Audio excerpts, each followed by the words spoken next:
Welcome to Friday Takeaway. I'm Charlotte Chong, joined by Nadia Hassan.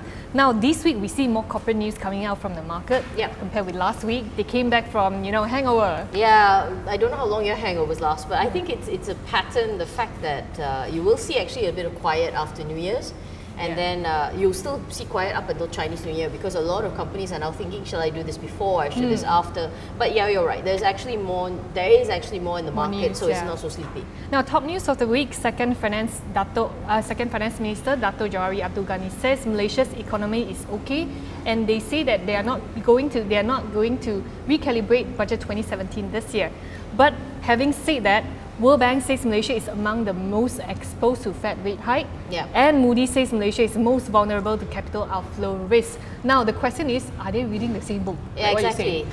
That's the thing, right? You're looking at this and you're wondering, are they reading the same book on the same page, in the same language, in the same century, right? Because it's such a vastly different things, where our second finance minister is trying to kind of say that, look, it's A-okay, it's not as bad as you think, but everybody else seems to say, look, it's going to be a tough year. So it makes you wonder, right? What exactly guidelines are they judging their stuff by? So but the fact is, the Fed rate hikes will impact us, and Yellen has said there might be 3 rather than 2 this year. But having said that, they say they are going to, increase rate this year 3 times. They said the same thing last year, but it only happened 1 time. So you never know. Yes. You never know. Now, some good news for the glove industry and also the manufacturing industry. The construction guys too. Yeah, foreign labour levy deferred until 2018. They say they want to give the government some time to create a proper ecosystem. Which is what they should have done in the first place. Exactly, it makes us wonder that why didn't they put the proper system in the first place before they announce it? Yeah, exactly. You wonder, right? Because it's not like they came and went, surprise, there's a levy, and that's what a lot of people panic for, because you plan for shocks in your business. But when it's such a sudden shock and it's such a big thing, of course they're going to panic. Yeah. And the fact is, giving them time to have a proper ecosystem, they will have to pay more. Let's not get away from that. They will pay more. But I don't think there's nothing wrong with letting them have a system where that can happen. It's definitely going to hurt all these employers, because they are going to increase the mandatory level to 1,850 ringgit from 1,200 ringgit previously, and these will be absorbed by the employers instead of the salaries from the employees. Now, a little bit more from the corporate market. Malaysia's 2017 corporate fundraising seen at 105 billion ringgit, 5 billion more than last year, so probably we'll see more activities coming from the bond issuance market, from the IPO market this year. Well, the IPO market in particular was bad this year. I mean, no offense to all of them, but it wasn't great. The amount of money raised was not great. It wasn't a great year. They said that because the global IPO market's going to pick up, Malaysia's IPO going to pick up. I think they're hoping for about 7 billion from 1 billion. So here's hoping. Now, some sad news this week. So. Yeah, Sarawak Chief Tan Sri Adinan Satem died on Wednesday, passed away just 16 days before his 73rd birthday. They say due to complications from heart disease. Yeah, I've got a few Sarawakians on my Facebook, and they all were giving a lot of condolences about it. And the fact is, he was really, really liked, and now we don't know who's going to replace him. So probably we will hear some news from the Sarawak state soon. A glance at crude oil. Brent crude has been sustaining above $50 a barrel since December last year. Now this morning, Brent crude was traded unchanged at $56.01 a barrel. HRIB also say that more US shale producers would ramp up their production swiftly, bringing it back to old vicious cycle.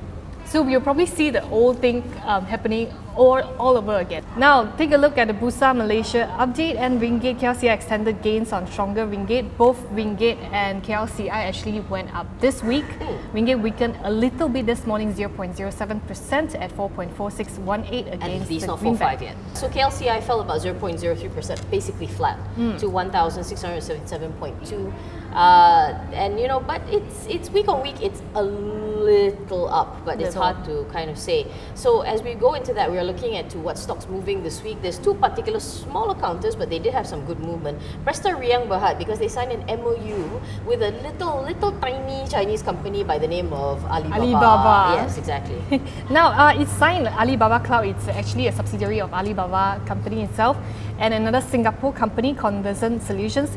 They want to build an integrated education platform called EduCloud. Now, I spoke to the PR yesterday, PR lady from Prestariang, she told me that they are going to work together and sell all these kind of platform to all the universities in Malaysia. So university are actually their potential client in this case. Now, actually, it's funny that both the stocks we're talking about today is all about education, because we talk about what sectors are resilient. Generally, people think education is resilient. People will always need to learn and they always need to skill up.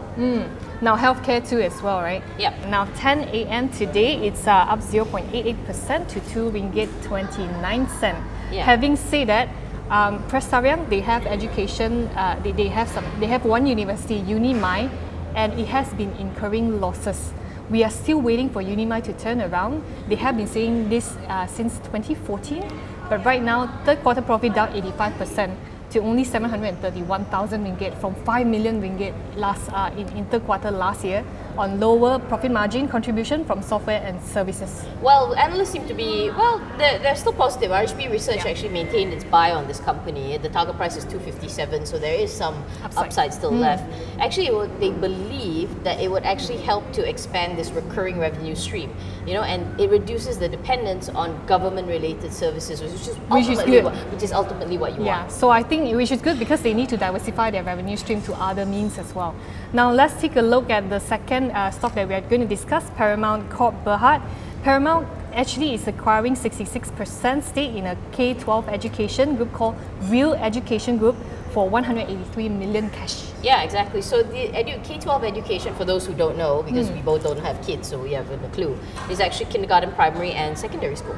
Yes, correct. Now, 5th of January, the stock was at 1.38. It has since gained 10.86%.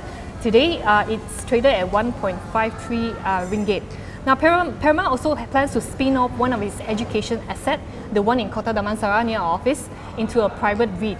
Now, this particular building, right, it's a 3,200 student campus on a 12-acre land. Yeah, and so they want to pocket as much as like 200 million from the disposal of this asset.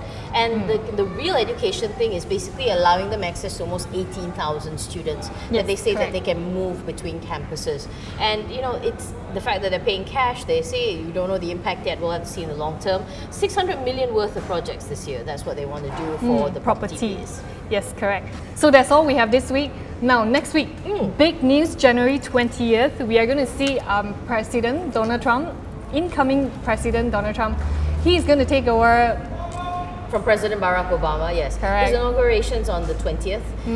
It's coming at you like a big golden wave because you didn't hear about the unverified Russian papers about our friend. Apparently, he liked to play with girls. Well, when he finally takes over, we'll have to see whether he comes up with anything. Because at the moment, I think he's trying to repeal Obamacare because Americans are idiots who don't like free Obamacare. And he also doesn't like TPPA, so he's going to scrap that off. And probably he's going to build a brand new Mexican wall across the border. That's all we have today. For more information, please visit www.dhmarkets.com or pick up a physical copy of The Edge Financial Daily or weekly. Have a nice weekend.